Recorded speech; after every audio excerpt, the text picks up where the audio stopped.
Well, hi, everybody. My name is Mary Anderson, and I am a proud VAAEC member and also a partner with VAAEC through my business, My Music Starts Here. And I want to welcome everyone who is here with us today. If you were at the VAAEC conference just last week in Roanoke, this purpose is to share another session by me, but also to help you take all of that incredible learning that you do across those 3 days and implement it into your classroom. So it's really making a positive impact on your students and also you and your classroom and your teaching. If you were not able to join us at the VAAEC conference this year. We're so glad you're here, and I hope that everything I'm able to share with you today, you are able to take and immediately implement in your classroom. And then Sarah will take it away and give you some hot tips for implementing any kind of learning you do into your classroom. So with that introduction, I think I'll go ahead and get started. As I said, my name is Mary Anderson, and I was a classroom music teacher for pre-K through fifth grade for about 15 years before I wanted to really take a deep dive into understanding what is happening in children's brains when they participate and interact with music. I certainly got to see the power of it in my classroom, and it just made me want to learn more and more. And as I did the research, what got me so excited was in early childhood. Really, birth to 7 is this really powerful time for brain development and setting up these kiddos for success. And music is such an important part of that. I heard somebody say recently that music is not the dessert. Music is not an extra. Music is not this thing that sometimes we kind of do. And oh, well, we sing our welcome song and then that's it. Music is the entree. Music is the plate that we serve up all of these other wonderful things that we're doing in our classroom with. And so I am here today to give you kind of 5 specific areas that music can support, and then give you an activity to do immediately so that supports that learning and development goal. But first, of course, I'd love to start with just the general brain development. What is going on in children's brains when they participate in music? So I'm going to share my screen, I hope. Hold on just a sec with me. And here we go. And I think I can hit slideshow, and then that's all you see. Okay, so I'm hopeful that everybody can see this slide. So this is one of my favorite slides. And I think if you've ever been in a presentation with me, you've seen this because I love it so much. I love this image. Look at the picture of the brain at rest. There's still things going on, obviously, but then look what happens when we react to music. And this is really just kind of sitting, listening to music. This is not a full picture of what happens when we engage in music, when we start patting our laps to the steady beat, when we're singing, when we're moving to music, when we're saying things with rhythm. But it's amazing. And I really call it brain fireworks because in my years in the classroom, I could see the fireworks happening in children when they started participating in music. So quickly, both sides of our brain light up. So music, when we participate in music, it's really one of the only activities that we do that uses both sides of our brain equally. And so that just strengthens that center part and the pathways across the 2 parts of our brain that help us solve problems and communicate and have empathy for others. When we participate in music, our emotion networks turn on. So that means we're more able to read emotion in others. We're able to self-regulate our own emotions. Ooh, that would be nice for our little 3 and 4-year-olds. And our language centers turn on. So communication is easier, and all of those parts of our brain that we use to recall language and to communicate effectively, to put sentences in order, all of that fires up and turns on. Um, we use the regions of our brain that control our movement.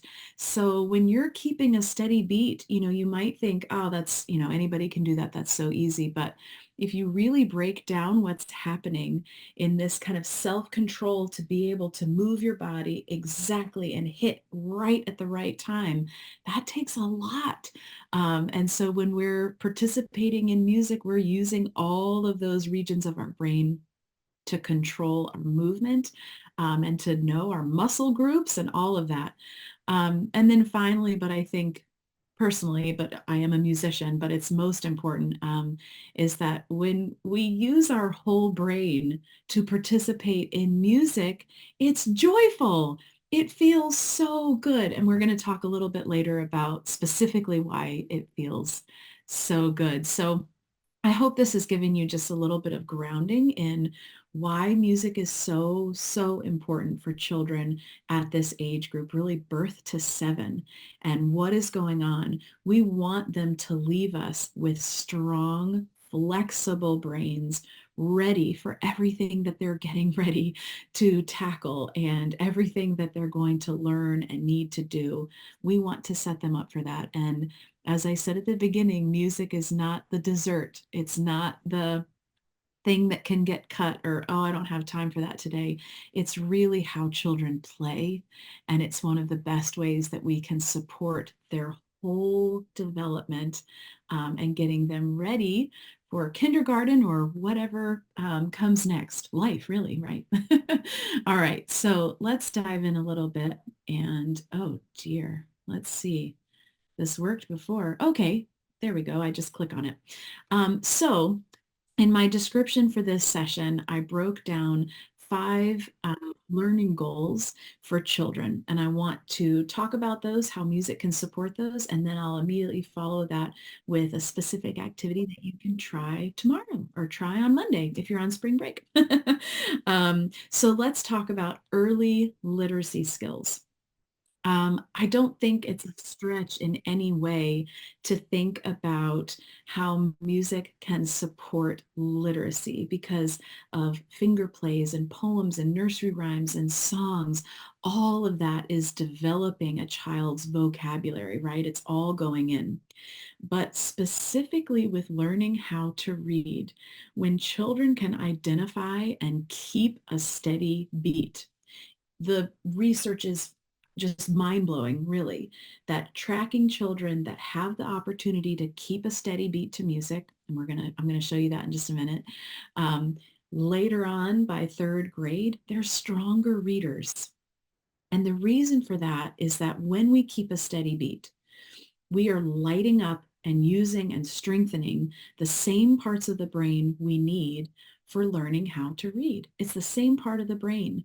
And so when you're giving kids these awesome opportunities to keep a steady beat, they're just playing and they're having fun and they're enjoying it and they just think it's kind of a game. But you can know that you are giving that part of their brain, it's like a workout, right? Making it stronger, getting it ready. I also encourage teachers to use steady beat activities almost like an assessment, like get them in a line, sitting down, put some music on, get them keeping the steady beat on their laps, but you sit on the end and look down the line and who's struggling? Who's having a really hard time landing on the beat? And, you can kind of wrap those children in some extra music and some extra interventions to help them get ready to read. It's truly remarkable. Music learning is also such a powerful strategy for our kiddos. I put in here on the screen low income and at risk, but those markers don't tell the whole story. But music learning is a powerful strategy for all children, but especially children who are already coming in with what we would call a deficit, that maybe the number of words that they know is lower, the things that they've been exposed to, the places they've gone, the number of people that they interact with is lower. And certainly we're seeing a lot of this post-COVID, right? Because we've got these COVID babies. Um, and music learning is such a powerful strategy to get them to where they need to be. So let's do a little steady beat. So I'm not going to play music over Zoom because collectively we decided that that's kind of a disaster. And has just could technologically go horribly, horribly wrong. So we're not going to do that today. But if you're watching and if you're in a place where you can join me in keeping the steady beat, I'd love for you to do that. I want to model how to do this with young children and their age group. But then also how to extend it and how to integrate some cross body so that we're really making sure we're lighting up both sides of their brain. So how to keep a steady beat with young children. So from birth to, well, 99, right? A child can feel the steady beat. If you have infants and babies that are not able to sit up on their own, the best way for them to feel the steady beat is for you to hold them and gently bounce them. Just bounce into the steady beat or get them on your knee and gently bounce to the steady beat. Have music playing and just gently bounce or be singing to them. That's actually kind of better. So that's for our babies who are still in our arms. For babies who can sit, you can have them sitting in front of you and you can tap the steady beat right on the bottoms of their little feet. You have to just be careful that you're not tapping in a place that is overly sensitive, right? Like you wouldn't be tapping their chest or not even tapping their back really, but keeping it pretty low on their body. You could also hold their hands and gently help them to tap their laps to the steady beat. By the time they're 2 and they're fully functional and running around, they should be able to keep the steady beat on their laps on their own. So here are a couple of tips. Do not ask children to clap a steady beat because at this age it most likely won't happen. You'll get a lot of this where they're trying, but they're missing the contact. And the contact is when it fires in the brain. And that's the firework we want, right? That's that connection across the hemispheres that we want. That's the real workout for their brain. If they're missing contact, that's not happening. So we always start low on the body so that gravity helps us. And we're not trying to hit like this, like bring two body parts together. You want to hit one that's already kind of stationary. So hitting on the laps, I know you can't see my lap, so I'm just going to tap my desk. But if you'll join me, if you can you hear that? So just keeping a nice steady beat on your laps, just like that. Now with 2s and 3s, this is kind of where you hang out for a while. And if you're listening to music, maybe every once in a while, doing a little dance move or something just to keep them engaged and give their laps and their palms of their hands a break. But really, this is what you're looking for. And you don't want to make it too complicated or it's not going to get that big firework that I'm talking about in their brain. So right here on your laps. Now, with older 3s that are really rocking out, but definitely by 4, you can start doing steady beat patterns to music. And so you would say, okay, well, let's make an A-B pattern. So A is going to be on our laps and you hang here for 8 beats. Don't go any sooner. And then why don't you do your shoulders for B? So you stay here for 8 beats. And now where do we go? What's our pattern? We go back to our laps. Okay, so you're adults, so you get the AB pattern. I did say don't move faster than 8 beats because if you're like, okay, 1, 2, 1, 2, 1, 2, most of your kiddos are not going to be able to follow that. And so then they're not keeping the steady beat. They're trying to just watch you and see where you are and what you're doing and trying to get there as fast as they can. And they're probably not actually hitting the beat. And so again, that kind of defeats the purpose, right? That's not having that good brain workout that we're really going for. So that's an A-B pattern. You can do A-B-C-D pattern. One of my favorites is left, 2, 3, 4, 5, 6, 7, 8. Hips, 2, 3, 4, 5, 6, 7, 8. Shoulders, 2, 3, 4, 5, 6, 7, 8. And head, 2, 3, 4, 5, 6, 7, 8. And back to your lap. You get it. So you can do this with music, obviously, and I have some resources to share to find some really great music. If you have a hand drum, you could just do it and keep the steady beat for the kids like that. And then you could maybe shout out like, now on your laps, dooby-dooby-doo, and hang here for at least 8 beats. Now on your toes, something like that. You get the idea. Or an egg shaker. Or rhythm sticks. If you have rhythm sticks, these are fantastic because eventually when they're older than 3.5, 4, they can use rhythm sticks too. Okay, so keeping the steady beat to music. One last thing I want to show you that to keep the steady beat. So stretch out one arm, and I call these low high. So low is you're crossing the midline, ooh, and keeping the steady beat low on this other arm for 8 beats, and then come up high on your shoulder. If you do this with younger children, it's really, really challenging, and even some 4s and 5s. They're going to try and do this. And so just, like, oh, now cross that arm over and get it onto your other shoulder. And you may even have to like physically go and help them gently because they just want to hang out over here and they can't cross that midline to get over across. So that's a good cross body. You can also, you can cross your hand and then do the opposite knee and then cross your hand and do the other opposite, the other side, which is always great. So again, just to recap, because I know I'm speaking so quickly, from birth to about 18 months, holding them, bouncing them on your knee, patting their little feet if they're sitting or their laps. But then by about 18 months to 2 years, they should be able to start keeping the steady beat on their own. All right, so I'm going to move on from that. From literacy skills, we did this, go us. And now let's talk about language development. How is music supporting language development and their speech?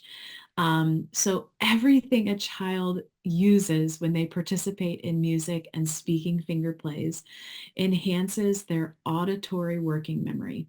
And that, to make it very simple, just means that everything that goes in sticks, they remember it, and then when it's time to talk, they can recall it and they can make those words happen.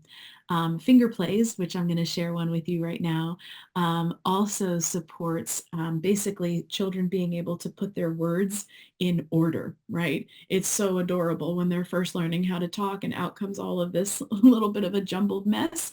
But obviously we want them, as cute as it is, we want them to be able to communicate effectively and speaking finger plays, singing high quality children's songs that tell a good story, not some of the junk that's billed as kids music, but the good stuff that supports them, as I said, their auditory working memory, but then putting words in order of a sentence. So finger plays are one of my absolute favorite things to share with teachers because they are so easy to implement and children love them and they will beg you for them to just say them over and over and over again. So the one I have to share with you today is called I Saw a Little Rabbit. And I want you, since this is written out and hopefully you can all see this, like look at these rhyming words: hop, flop, wink, blink, stay, away. All of the rhyming words are building language capacity and also getting them ready to read, right? The phonemic awareness, the fluency, it is strengthening everything, but also keeping those sentences in order or the words in order. So I'm going to share this with you. I'm going to do it 2 times. The first time Just listen, watch the motions, and then the second time, I won't be able to see you. No one else will be able to see you, but if you could join me and you can get this practiced, and then you can share it with your students as the next time you see them. So this is how it goes. I saw a little rabbit go hop, hop, hop. I saw his ears go flop, flop, flop. I saw his nose go wink, wink, wink. I saw his eyes go blink, blink. I said, little rabbit, won't you stay? He looked at me and hopped away. So let's break this down a little bit. First of all, it's so cute, right? This little rabbit is awesome. And so much of what we do in the early childhood space is adorable. And they're adorable and they're so cute. But let's break this down to think about if they're speaking the poem and they're doing the motions, what is happening in their brains. So I saw a little rabbit go hop, hop, hop. That steady beat right there, that chanting is building up that part of the brain that we discussed. I saw his ears go flop, flop, flop. So now we have a big motion, right? We're making these flopping ears and we're doing it to the steady beat.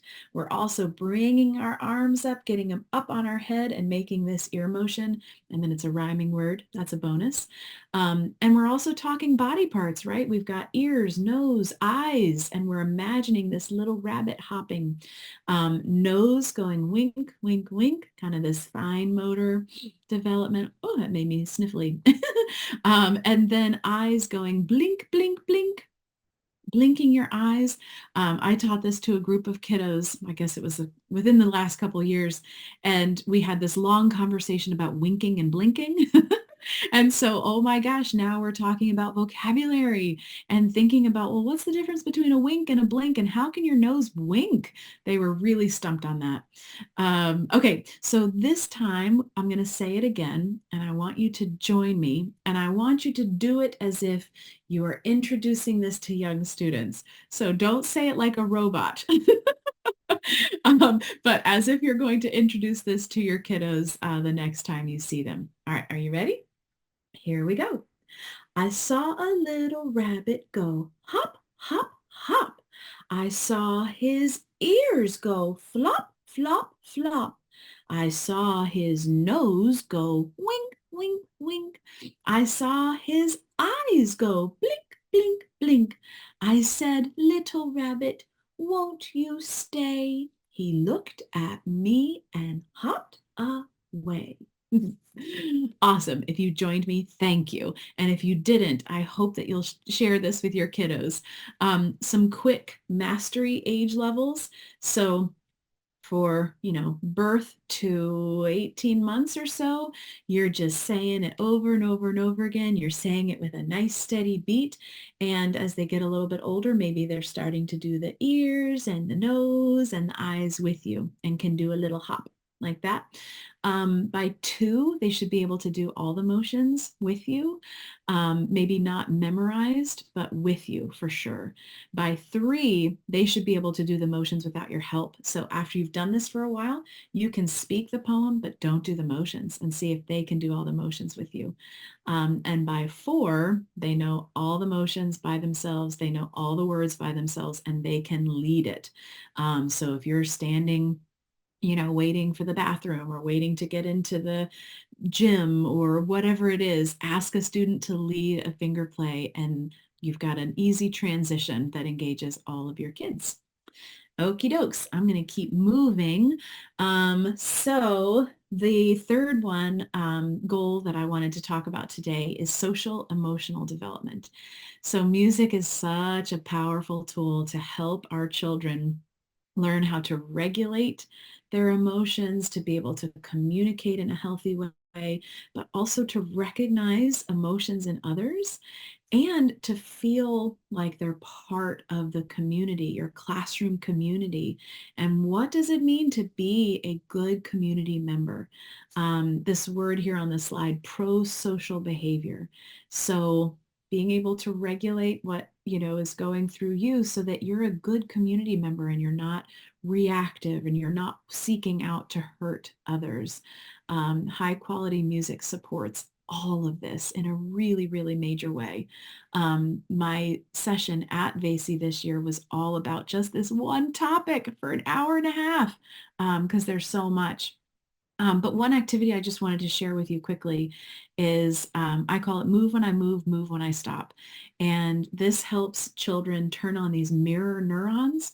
Mirror neurons are what help us mimic someone else, right? Where they're mirror, but also it really helps with understanding someone, having empathy towards them, understanding what they might be feeling, putting ourselves in their shoes as much as possible. It's pretty cool. And so I use these as a body warm up. So all you have to do is say, move when I move and do some movements. For older children, you might say, okay, I want you to move when I move, but you can't move like me.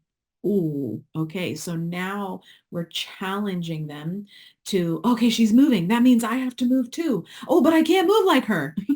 And you'll literally see that thought process go across their heads, which is amazing. When they're about 4, you can start saying, okay, now we're going to do opposites.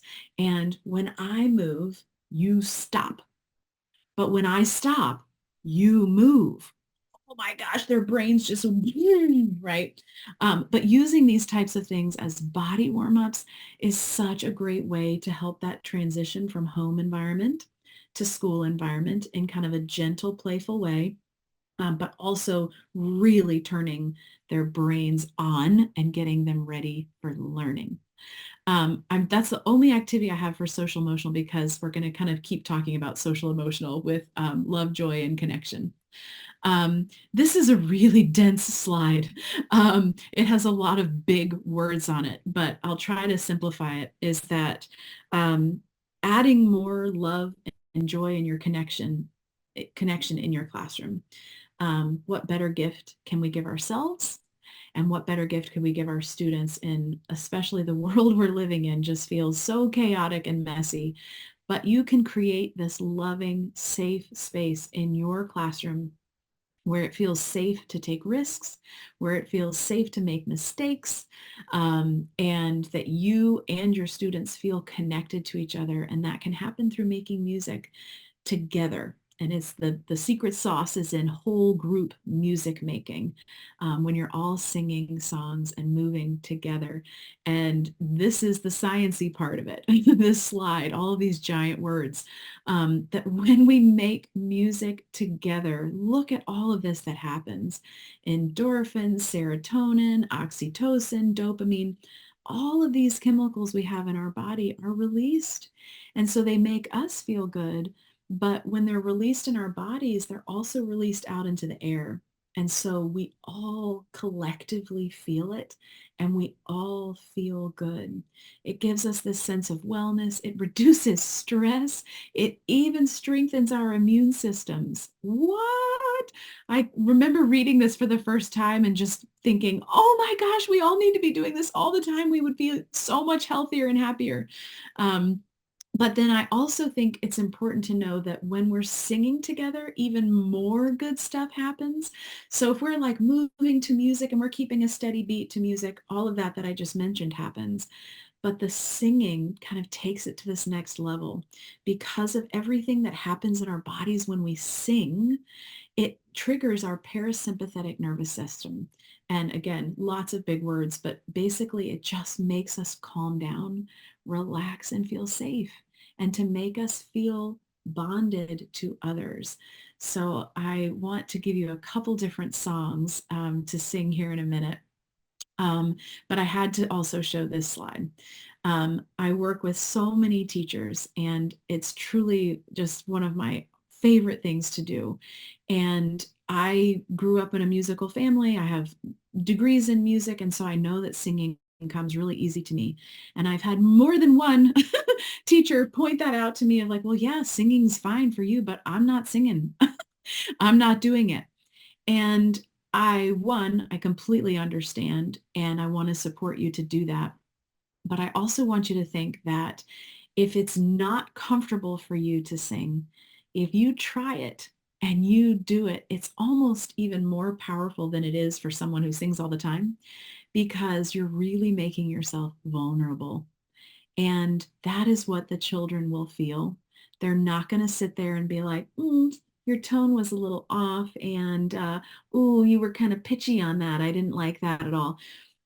Kids do, they're very honest, but I'm just saying what they feel from you is, first, love. Second, they feel that you're opening yourself up to them in a really special, loving way, and they will feel that and they will reciprocate that. So I have this quote from Brene Brown that I just think is phenomenal, that vulnerability is the birthplace of love, belonging, joy, courage, empathy, and creativity. Oh my gosh, could she have created like a more powerful list of things we want for ourselves and for our children? But it starts with being vulnerable. And so I guess I'm saying that if you're sitting there going, I'm not listening to this lady, I'm not going to sing, I don't want to sing, it might be more powerful for you to try it than if you're sitting there saying, oh yeah, I sing all the time, because it's something that's making you vulnerable. And that's a gift that you're giving yourself and your kids. Um, so open your face and sing.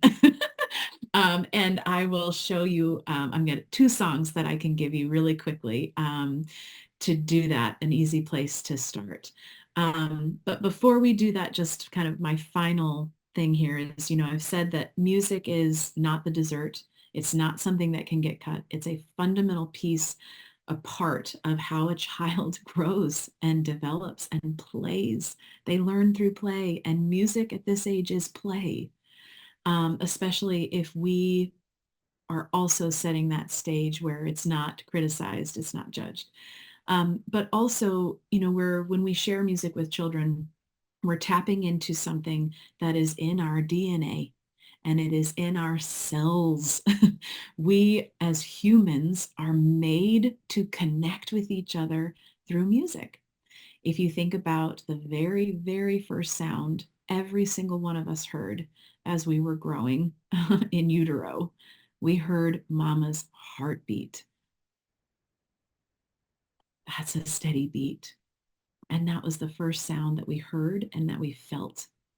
And so if any of what I've shared with you today, you're thinking, I don't know. I encourage you to think about, I'm not saying try some new age, modern, cool thing, it's really going to work for all your kids. I'm saying tap into something that we are all made to do. It's in our cells, no matter any of life circumstances. That part of us is the same. And so you can connect with your students through music, and you can build their brain and support all of these learning goals and developmental goals. All right, I have two songs to share with you. So one is I Had a Rooster. I don't know if you know this song. And the second one is a movement song, because that was my fifth goal, is to get those kiddos up and moving to music. When they're moving and they're singing, oh my gosh, their brains like just. But I Had a Rooster goes like this. I'm not going to play my ukulele. One, because you don't need a ukulele to do this. You just need to sing. And two, I don't know if it would sound good over Zoom. I'm not sure how the microphones would all like that. But this is how it goes. I had a rooster, and the rooster pleased me. Fed my rooster 'neath yonder tree. That little rooster went cock-a-doodle-doo, doodle-dee-doodle-dee-doo. And little kids love singing that dee-doodle-dee-doodle-dee-doodle-dee-doo. And you will too. So notice I've just got my hand drum. If you don't play the ukulele, which is absolutely not necessary, but you feel a little like exposed by just opening your mouth and singing, use a hand drum to kind of help you keep the steady beat, and the kiddos can keep the steady beat while they're learning the song. I Had a Rooster is you can continue to add verses. So let's add how about a duck? Here we go. I had a duck, and the duck pleased me. Fed my duck 'neath yonder tree. That little duck went quack, quack, quack. That little rooster went cock-a-doodle-doo, dee-doo. Doodle dee doodle dee doo. You get the picture. You can start asking them, what animals should we do? And what sound does that animal make? I'll share a ridiculous story from VAAEC that just happened last week. So when I'm with kids, obviously I'm ready for them to throw out, the most bizarre animals they can think of, right? Like a giraffe. Well, what does a giraffe sound like? But I was working with a group of teachers and I thought, well, they're not going to throw out anything weird. And one of the teachers just shouts out, llama. Oh no, what sound does a llama make? Well, I don't even know if we included it because then somebody was like, well, they just spit. And I was like, oh, we don't want to encourage that. So if you're singing this with your kiddos, be ready. They'll throw out some doozies, but it is very, very fun. All right. The final song that I wanted to share with you is called Mother Goonie Bird. And Mother Goonie Bird is such a fun, ridiculous, silly movement song. But I just encourage you to maybe shut your door so that no one walks by and see you doing this because you do have to shake your tail feathers. But I want to sing it for you and then I can show you the different body parts that you're going to move. But we won't do the whole thing. So it goes like this. Mother Goonie Bird had 7 chicks. 7 chicks had Mother Goonie Bird, and they couldn't walk and they couldn't talk, but they all could go like this, one wing. And so you start flapping one wing. I bet you can predict where this is going. Mother Goonie Bird had 7 chicks. 7 chicks had Mother Goonie Bird, and they couldn't walk and they couldn't talk, but they all could go like this, both wings. And now you've got both wings going. So you sing the song, you get one wing, then both wings, then a foot, then another foot. So now you've got both wings and both feet going, then your head, and then your tail. So you're literally flapping both wings, stomping both feet, nodding your head, and shaking your tail feathers. So at the end, it's ridiculous. And you can just fall on the floor in laughter with all your kiddos. And it's delightful and ridiculous.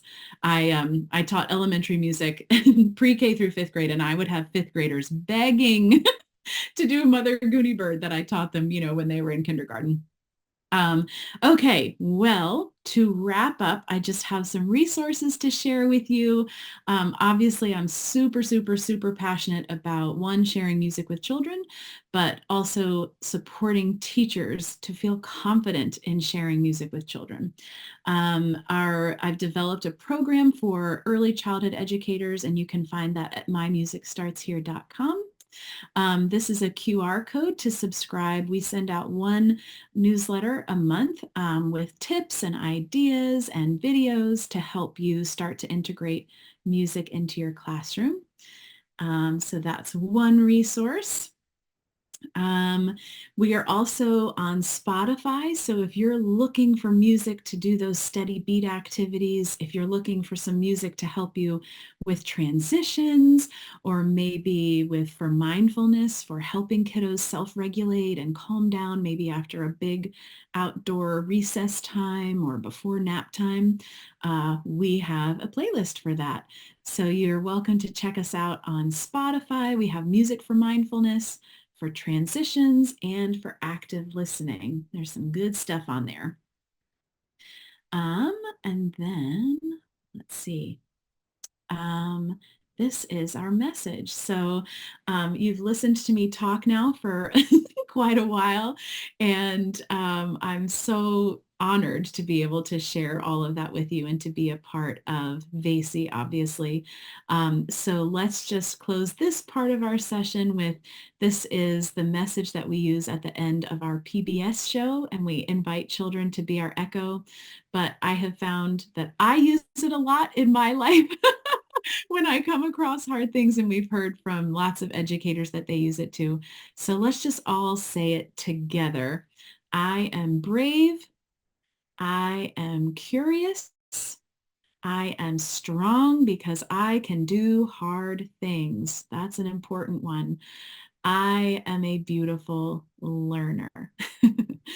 Awesome. Well, thank you all so much. And I'm going to turn it over to Sarah from VAAEC. I'll stop sharing. Hello. Thank you so much, Mary. That was amazing. Awesome. I'm so inspired. I'm on spring break and I'm sitting here like, yeah, I'm gonna get back to class now so I can try some of these songs.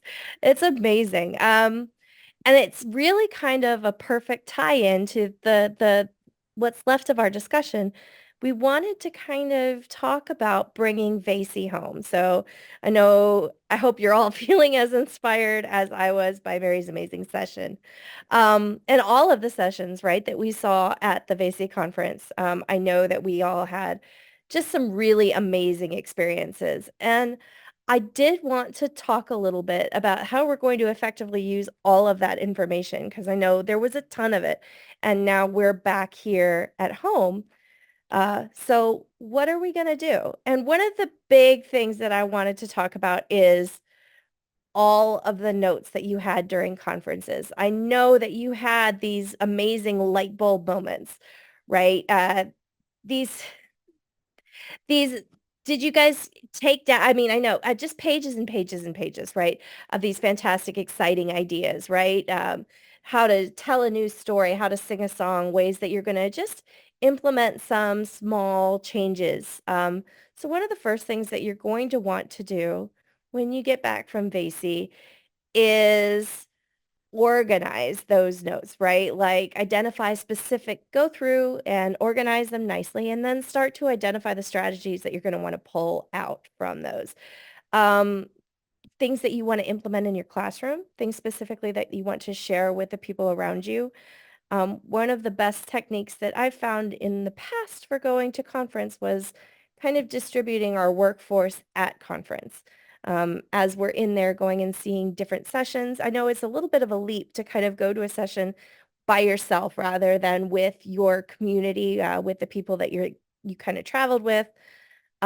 But then you have this amazing ability to come back with all of these fantastic thoughts and ideas and share them as a group. So after you've come back and you've compiled all these amazing notes, make sure that you're taking some time to plan a sit down with your teachers and look at all of these new approaches that you've been introduced to, and take some time to think about how you would align these approaches, these new ideas and techniques with your curriculum and with your teaching style, right? Um, how spreading these fantastic ideas around with your colleagues, you need to take some time to reflect on the new information, right? And incorporate those ideas into your classroom. Um, Maybe do a little lunchtime chat with your crew, maybe go out for some coffee. Maybe it turns into a full-blown staff meeting, right, where you're sitting down and having like a mini sessions, right? Each of you are sharing the best and brightest of the notes that you pulled. Um, However you do it, it's valuable and valid, but take the time to share that, a lunch and learn session. The other side of that coin is making sure that you're taking this time and I hesitate to say validating it, but showing the parents of all of those students that you spent so much time with that the time that you spent away from their students was valuable too. Because here are the things that our teachers, our administrators, all of the staff that we work so closely with, all of these people have spent hours of their time gathering this new information, these new techniques, these new implementations for your preschoolers, or these new wonderful songs, right, to share with them. And share that. A newsletter would be a fantastic way to share that information with your parents. Possibly your parent-teacher conferences that are coming up here shortly at the end of the year. Talk about how these new approaches and resources are going to support their children's learning. And this develops not only that strong communication, that strong back and forth that you have with your families, but it can create a sense of understanding in the importance of lifelong education, right? Buy-in from the parents is always very critical in showing them that you are heavily invested in your child's education, is valuable in both directions. Um, Another thought that we wanted to share is to make sure that you're talking about mindfulness with your kids and taking those pieces in. I'm sorry, I've completely lost my train of thought. I apologize. Um, But we want to make sure that when you've got all of these pieces, you're being mindful of how you're implementing them into the classroom, right? Like, so if you're having all of these fantastic new ideas, it's important to use them, but it's also important to use them in a way that makes sense, right? And that flows with your curriculum and with your program. Definitely, enjoy the win sprints, right? Like make uh spend a lot of time creating these fantastic, amazing lesson plans, but be mindful of the fact that you are still you. You are still the driven, responsible teacher that you always have been. And so these ideas are to be integrated into this fantastic lesson, into this fantastic classroom, um, in a way that makes sense. And it feels good for both, your parents and for your students and for yourself. Don't throw yourself up against a rock and, and deeply regret. Don't change everything immediately, right? Like, make sure it feels good and makes sense for you. Another vector of post-conference follow-up is follow-up. You talked to so many people while you were at conference. Take the time to grab those business cards out of your badge or the bottom of the bag or wherever it was that you put them, and follow up with those folks. Shoot them a real quick email to say, hey, I remember talking to you at conference. I just wanted to make sure that we took the time to connect. Um, those communications, that building of friendships, that support and that community is, in my opinion, the most valuable piece of VAAEC. We are nothing without our community, without the teachers who support us and lift us up and help us to create what VAAEC is. And so reaching out to those people who are doing the same jobs that you're doing or who are inspiring you in the job that you are doing, is extremely important and valuable and will help you to carry past that initial, um, I guess, kind of recovery point and into pushing into your curriculum and starting to make those changes, right? You want to stay curious, you want to stay excited, you want to keep learning. And in order to do that, right, reaching back out and touching base with those people who were making you feel like, oh yeah, I remember why, that spark, that star, right, that you were feeling while you were there. Touch base with those folks and make sure that you're keeping up with that.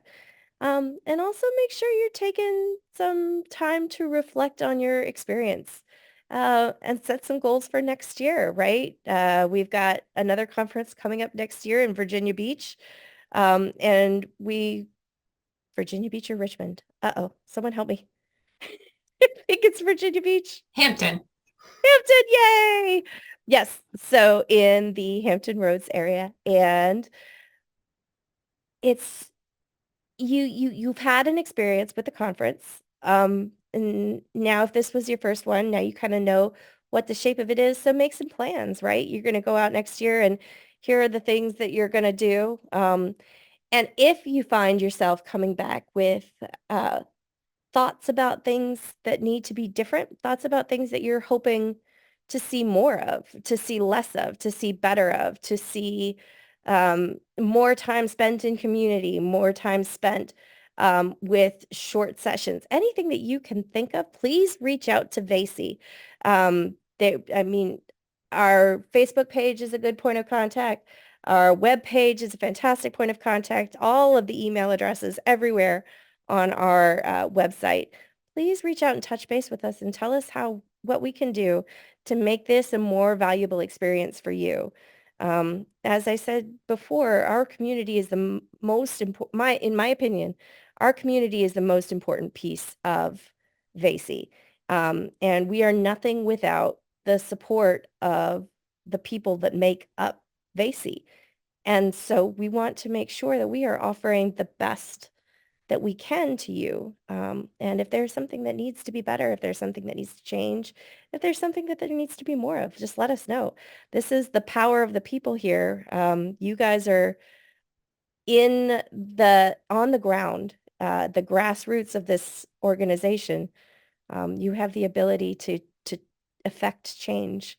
And if there's change that needs to happen, we would love to hear about it. And make sure you're staying informed, right? Updated on any follow-up materials, webinars like today's Taking VAAEC Home, right? Um, check out our webpage, check out our Facebook page. Our newsletter comes out. All of this information is so valuable and important. And we try to share on a fairly frequent basis upcoming events, just so we can keep in touch and let you guys know what's going on.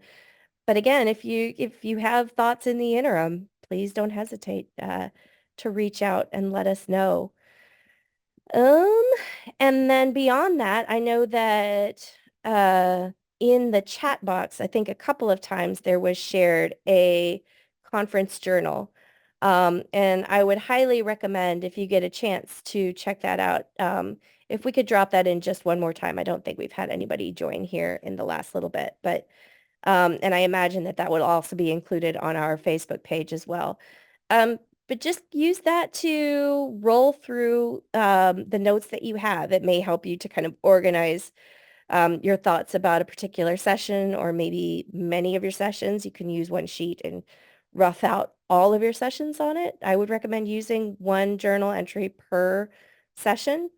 But it's a nice way to kind of neatly organize your thoughts about where you want to go in your classroom, how you want to communicate with your families through that session, and how you hope to implement change or not implement change, right? To continue a course having been given positive feedback about the things that you're currently doing in your program. Um, but I think that that is all that I have about taking VAAEC home with you. We wanted to thank you guys so much. And again, Mary, thank you so much for that amazing session. What a very inspirational way to kind of lead into talking about all of the great ways we can take, that all of the amazing things we learned. I loved hearing about that midline crossing and the importance of those making sure that those hemispheres are communicating equitably through music. That's just such a fantastic conversation to be able to have relatively knowledgeably with staff and then with parents. And then to have that kind of excitement with your preschoolers without necessarily maybe having that, hey, look how important this is conversation, right? It's, thank you so much for being with us this morning. It was fantastic. Oh, you're muted, my friend. There you go. Yeah. Thank you, Sarah. Thank you for having me. I love supporting VAAEC and I love supporting everything you all do across the state to support this community. I love what you said of we're nothing without each other. And that's so true. So thank you for having me. I'm glad to be here. We're so very grateful to see you again. Thank you, Mary. Yeah. All right. That's all I have for this afternoon. Everyone take very good care. And we hope to see you again soon. And if no sooner, we'll see you at Hampton Roads.